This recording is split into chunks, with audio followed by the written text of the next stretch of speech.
What's going on, guys? Welcome back to another episode of Trick 10s. This is the final reveal of the 1648 low first generation completely flat bottom boat. It is a riveted hull. There's already a bunch of episodes in this series. So if you guys have not watched those, go check those out. But this thing is done. It looks sick. I'm going to show you guys exactly how we built it and how we got to where we're at right now. Let's get right into it, guys.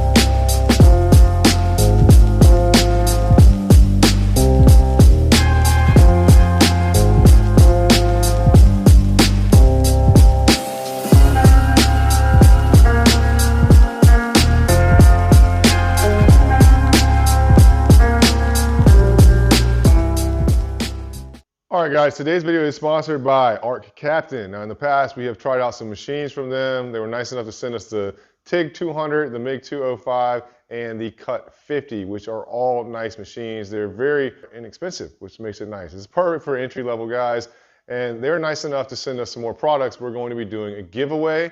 I do have a helmet right here. This thing is pretty nice. It's got some cool logos and stuff on it. And on the side, you can see it's got the shade, it's got your delay and your sensitivity dials, but it also has a switch where you can go between grind, cut, or weld mode. And that, it comes in handy. I use that on my shield a lot, especially when I'm changing just to do a quick grind and right back into welding mode. So this helmet is going to go to somebody in this video. I'm going to give some more information on that in the description of the video, but you're basically just going to have to leave a comment, and I'm probably going to let this run until the end of October, and then I will pick a random winner. So check that out in the description of this video. I'll also leave the link there for their products, because they are running a flash sale starting December 9th. It's going to run through December 26th, where they're going to have some different welding kits and some stuff that's going to be limited time only, and it's going to be some good deals from what I understand. So you guys definitely want to check that out. So I'll leave that link in the description of this video. Make sure you go click on that, and that'll give you all the information that you need about the new kits that are coming out and the flash sales and when they're going to be running and stuff like that. But if you want to win this, check it out in the description, guys. Somebody's going to get this helmet right here. I also have another helmet. I'm going to do that giveaway on Instagram. Let's get right into the video. All right, guys, so we got all of our handles installed. These are all the black keyed compression lock handles. As you can see, when you push this in, it sucks it in, and that keeps them nice and tight. These are the best handles that I found. So the only ones I really offer are these all blacks, and I offer these with the stainless T handle on them, but these are legit. Now we've got all of those put in, I really want to go ahead and put this trolling motor in here. This is a brand new Minn Kota Fortrex, 36 volt. It's still in the box. I haven't even opened this thing up yet. I'm getting ready to open this up, but I want to get this installed. I'm gonna go ahead and put this up on the bow, and then we'll worry about the rest of the wiring and stuff that we got going in here. But I need to get this trolling motor up there. So I'll put you guys on the hyperlapse. I'm gonna open this thing up, and we're gonna get it staged up and installed, and then we'll circle back. Let's get back to work.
Check it out, man. Everything up on this front deck turned out great.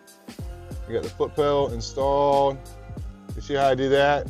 I drilled an 1.5 inch hole, put a grommet in there. I'm not sure what I'm gonna do with this. Might see if I have a little wire loom to put over this. I was thinking about maybe sucking it down like that, or I might just zip tie it to that, I don't know. But I thought about maybe putting the hole up underneath it here and running this cable through there, right underneath of it, which would look a little cleaner. But honestly, I don't know if he's gonna keep this graph right here. He was talking about maybe upgrading and putting this one on the back eventually.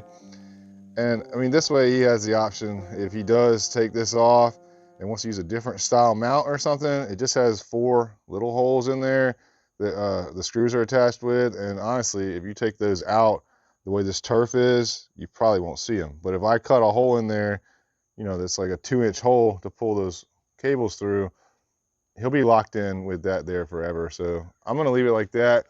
And if he wants to change it up, it would be very easy to just drill a hole through there and fish these back up and through there. But I think it looks good. Obviously, it's on, it's working. Trolling motor is mounted. Did something a little different with this one. That transducer piece worked out perfect. But as you can see up here, I went ahead and I ran this up and then down this, which is fine. I normally would run it all the way down this cable here and then down into the foot pedal tray, but I just figured it would be easier to do it that way. I'm going to come back and I'm going to put like a little attachment here with a zip tie to hold this, and that loop gives him what he needs, and I think it's fine. I think it looks cool like that, and it definitely will cut down on the interference from this coming down all the way down here, and then you got to zip tie it to this. And I don't know, if he doesn't like it like that, it'd be very easy to just disconnect the cable from the back of the unit, fish it back through, and then fish it through here. But right now it's a lot cleaner looking underneath here because it's all hidden up underneath the deck. So pretty dope though. Now the only thing I have left on the front of this boat is to put the nav lights up there. I got some strip nav lights over here. I'm gonna go with these. I'm gonna go ahead and get them finished up, and then that will wrap up everything on the front deck all the way back to the switch panel. And then I got the bilge to put in. Start running these strip rail LED lights in here, custom LED ink ones. So pumped though. We're making some progress. We'll put you guys back in the hyperlapse. Let's get back to work. All right, guys. So I went ahead and installed these strip rail lights up here for the nav lights, and I drilled a hole in the center and pulled my wires through. And you see we got them right here. Now I forgot to hit record on the damn camera, so yeah, you didn't get to see that, but they're on there. So I'm going to show you all a little secret, not a secret, but like a trick of the trade, something I do when you're dealing with these really thin wires like this. So I cut these about 3/4 of an inch long, and I wrapped them together, put a little piece of tape on there to hold these together. And now what I'm going to do is when I slide this little butt connector on here, this heat shrink connector, I'm going to slide it all the way over it and force it out. And if you look right there, now you can see that wire is actually coming through. It went all the way through both sides of this butt connector, and that's going to help me out because now I'm going to crimp it on this side, and then when I crimp this side with the other wire in there, it makes sure it gets a good connection. It's just something you can do with these thin gauge wires, and it makes sure that it runs all the way through, it gets crimped from both sides, and it makes a good connection for you. It will make these thin wires a lot easier to deal with. Not only that, but it makes it stronger and it will last longer. So go ahead and get these crimped on there. Definitely comes in handy when you're dealing with these real thin gauge wires. So just twist them together. And this little butt connector has like a stop in the middle of it, but if the wires are thin enough, you can kind of move it around a little bit like that and get it to where it sticks out. Look, and you can see that's coming through all the way out and it's sticking out through the back side. Just something I wanted to share with you guys. It will help you out, trust me.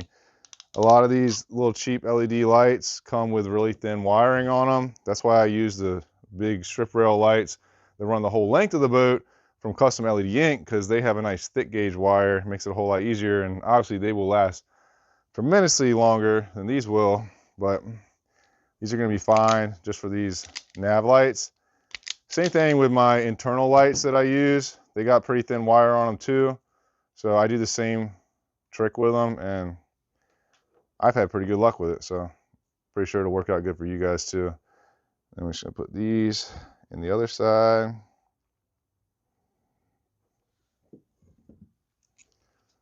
Crimp them.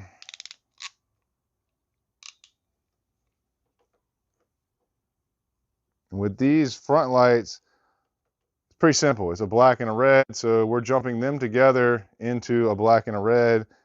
And this is run back to our switch panel, and the black is going to the fuse block. The red will go to the accessory on the switch, and they'll be ready to go. You guys got to use heat shrink connectors though. It is definitely a necessity when you're doing work like this. If you don't, then you might as well not even do it, to be honest with you, because it's not going to last. And label all your wires too, both ends. So this one has an F nav on it for front nav. Same thing inside of the compartment where all the wires are pulled into for the electrical panel. Everything's labeled. It will help you out while you're doing it, and it will help you out later on if you come back and you have to change something or you have an issue. That's it. We're going to wrap this up in a little wire loom, tuck this tight, we'll get on to something else. Let's get back to work.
right, guys, so she's done. We put a lot of work into this thing. I'm gonna turn the camera around. I'm gonna walk you guys through this boat and show you everything that we put into it. It's a badass little rig. Let's get right into it. Thing looks amazing.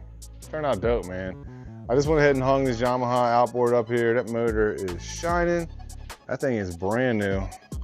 This turf color in here, I mean, this is awesome, man. It just looks so good with the build. I really dig this cobblestone hydroturf color. If you guys want some of that, hit me up. I will hook you up with a good price on that.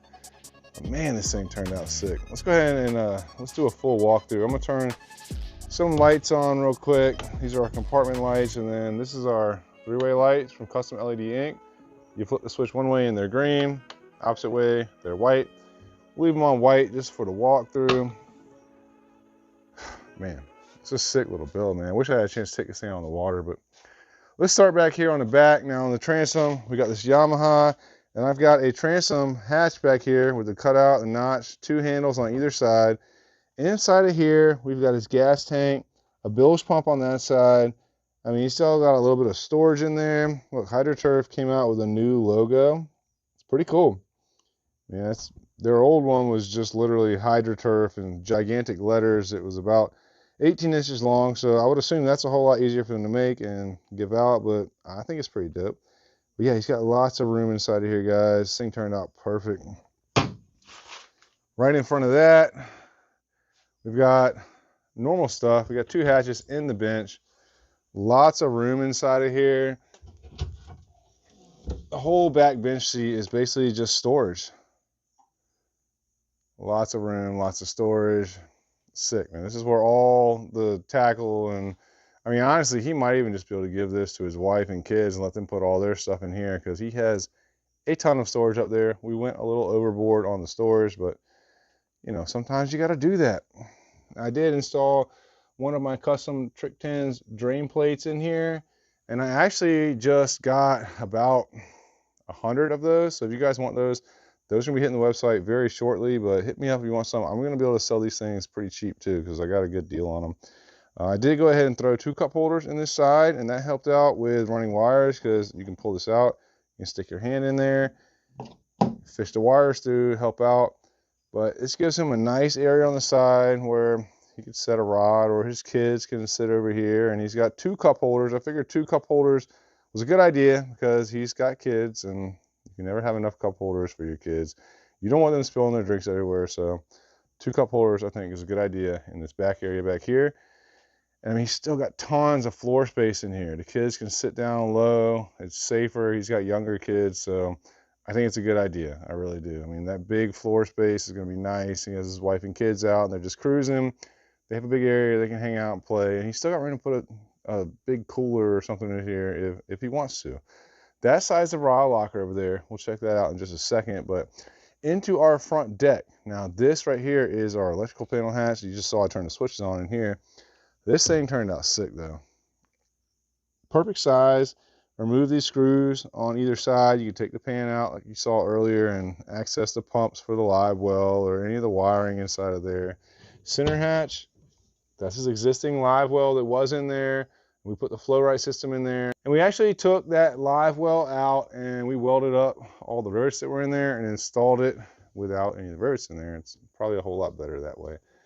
That side's just a shallow hatch. We'll get to that one when we get to the other side. But check out this front deck area, man. I mean, this is humongous. Now, for a guy that wants to have his family with him, this section up here of the boat is big enough that he can have his pole seat in here and he can fish. His kids can still come and hang out with him, and they still have the whole back of the boat and this whole drop down area where they can go hang out with mom. And I really put a lot of thought into this because I have 3 kids myself, and you know, my first boat I ever built when the kids were younger, I had like rails and stuff on them, but he has the ability to come up here and sit down and fish. He's got his graph up here, the trolling motor, everything he needs is right here. And I went ahead and threw him 2 extra hatches up in this very front that are basically just storage. Now these are going to probably end up being his tackle storage areas. They're about 6 inches deep and they're 12 inches square. He's got the same thing, port and starboard. And I just was going to cover that and just leave that with like deck space, but I started thinking about what he's doing, and I was like, you know what, this area would be a whole lot cooler if we just dropped in a couple hatches, mirror image, port and starboard. That it's already there. Like, it wouldn't be that big a deal.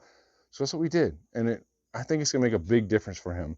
But right behind that, we've got this big hatch, and the whole front deck is symmetrical the way it's laid out, and I think it looks really dope.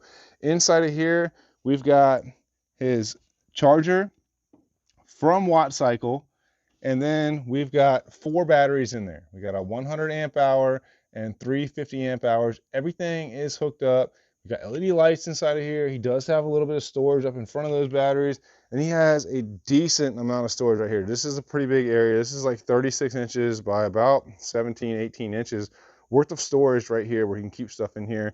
That battery charger, we ran the plug for that right here in the face, and I was trying to figure out where to put that thing.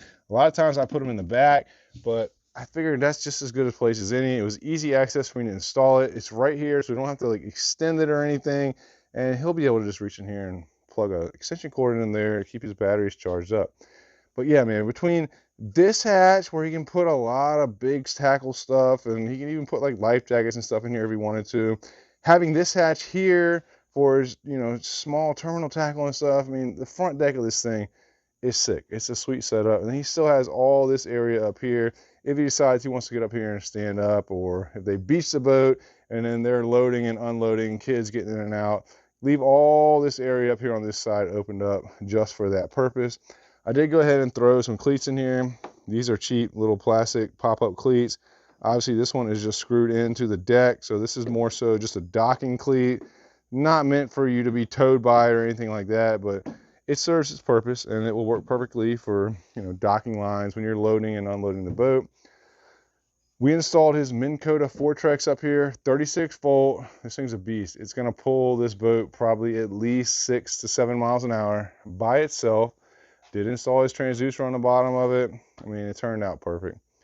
Same thing on this side. He's got another 12-inch square hatch, about 6 inches deep. Get some more storage up here. I got a good feeling that these 2 hatches are going to be like personal storage type stuff. This one I really like though. This thing turned out sweet. I mean, obviously the rod locker runs up underneath of a portion of this hatch, and as you can see, the rod locker is up underneath right there. It comes about an inch underneath here, and with this little tackle tray right here, this is cool because this gives him an area where he can put terminal tackle or his phone or whatever he wants to put up here, and then he still has a big drop down area. And this area inside of here is about 12 by 36 inches also. So he's got lots of storage on this side of the boat too. And then right here, another shallow tray to match our electrical pan. Now, obviously the rod locker runs up underneath this. So this is about 3 inches deep. It's just big enough for your wallet and phone or keys, stuff like that, and maybe some tackle. The cool part of this boat though is this hatch right here. This is a gigantic rod locker. This rod locker is just over 8 feet long, and obviously we got lights up inside of these compartments. The rod locker is huge though, guys. It goes well up into the front of the boat. He's going to be able to fit all his rods in here. I think that's important as a guy that has a lot of kids to go fishing with him, because he can keep all his rods in here. He doesn't have to worry about the kids messing with the rods or the hooks or anything that's on them, and they're completely out of the way. So this was a big thing for this project, was putting a good sized rod locker in here, and I mean, it just turned out great, man. Big rod locker. I think he's gonna be real happy with this. All in all, the project is spot on. You can't really ask for much more in any boat, let alone a 1648. It's a sweet build, man. And back here, we put another cleat. This is just his rear anchor light right here. I angled that one because this piece is slanted, and this piece that goes in here is kicked at an angle too, so this will actually stick up pretty straight. And then it's another little pop-up cleat. These cleats are super cheap. These are actually through bolted, so they're a little bit stronger than the front ones, but regardless, I would not do any towing with these. You got connections on the back of the boat if you want to do something like that. But man, check it out. What a sweet build. I think this turned out awesome. He's coming to pick this thing up tomorrow, and I'm happy because I want him to be able to use this before the end of the year and get out there while the weather is still good. It's a badass rig though. All right, guys, so low 1648 first gen flat bottom build. I think I crushed it. I don't know. What do you guys think? I think it's pretty dope. I think he's gonna be happy with it. I don't really think you can ask for much more in a boat this size. I mean, we maximized this thing to the limits. We might have taken it a little bit too far, but you can never really take it too far. There's always something else you're gonna want to do to your boat. The only thing is this guy is not gonna have that feeling, because once he gets this thing out on the water, he's gonna realize how much room he has, how much storage he has, and it's going to fit every need that he has. I have a feeling that this live well is going to turn into more of a cooler for his wife and kids, but who knows? He might end up turning into a tournament fisherman later on down the road, and then the live well's in there and it's already set up and ready to go. Now, this build took me a while to do. I don't do a ton of complete full builds like this because they just take a lot of work. The wiring and stuff that goes into this is just tremendous amounts of time. The metal work in here, now we can knock the metal work out quick, but when you get down to the nitty gritty stuff and all the tedious stuff, it's just time consuming, man. It really is. And right now it's just me doing a lot of this stuff, so there's only so much I can do. I am glad that Rob brought me this boat and gave me the opportunity to do this for him, and I hope that he likes it. I really feel like it's going to be what he needs. I put a lot of thought into every piece of the boat, build them all just like I would for myself, so there's not a lot of people out there in the world doing anything that would build you something the way that they would build it for themselves, but that's the world we live in. I do appreciate you guys watching though. Hit that like, subscribe button, leave a comment, let me know what you think about this build. I like it. I hope you guys do too. I'll see you guys next time. Let's get back to work.